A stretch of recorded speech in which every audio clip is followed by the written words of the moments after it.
Obstacles to efficient reading. What are the obstacles? First is nervousness of children. Then we had discussed rhinestone reading, mispronunciation, pointing with the finger, which should not be done, inability to break up sentences into proper phrases,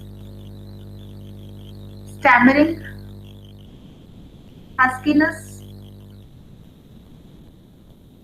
proper eye movement is not there. Okay, problem of eye movements or mechanics of reading, the problem of words,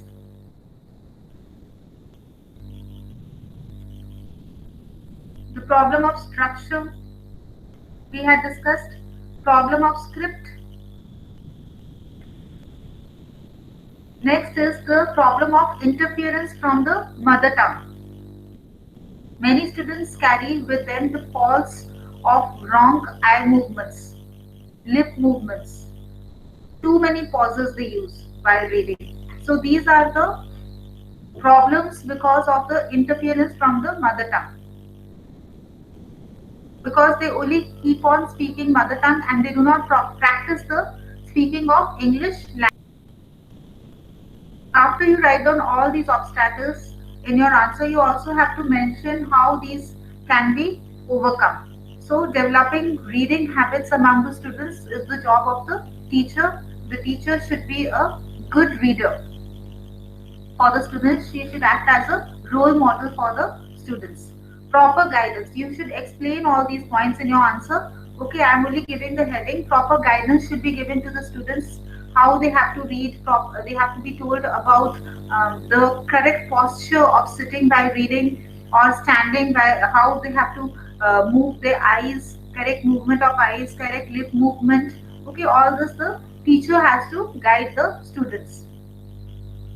Efficient library services should be provided so that the students can visit the library and they can read the material of their interest. They can choose the material which they like the most for reading. Survey of pupils' reading interests should be conducted through interviews, questionnaires, etc. Okay, with the help of these surveys, more and more books can be brought in the library, which are interesting for the students, which more students like. Those type of books can be brought for the library. Next is encouragement should be provided to the students so that they do not feel nervous while reading. Arousing students' interest in reading by making them read what they want.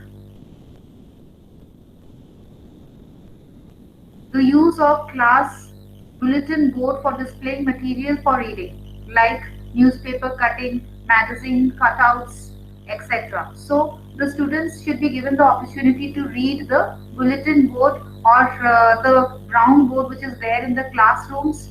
They should display a lot of material for reading, and this also should be checked by the teacher that correct sentence construction is there in that material or the charts which are displayed. And also spelling of the words should be correct. Capital words, wherever capital letters have to be used, those have been used properly or not on the charts, or you can say the notice board has to be checked by the teacher. Discussion on books read. Then after the students have read the book, then the teacher can have a discussion class about the book, or the teacher can tell the students to enact the story which they have read by forming groups. Giving opportunities to listen to recitation of poems or reading of plays. So the students should be given the opportunities to listen the poetry recitation, and the teacher can recite the poem, or she can play the tape recorder for them, or any other device like computer can be also used to show them the plays as well as dialogues they can hear in that. So lot of listening activities should be done in the class so that the students learn the pronunciation. Follow up activities. Reading should be followed by some kind of creative activity such as dramatization, writing a review of the book for school magazine, etc.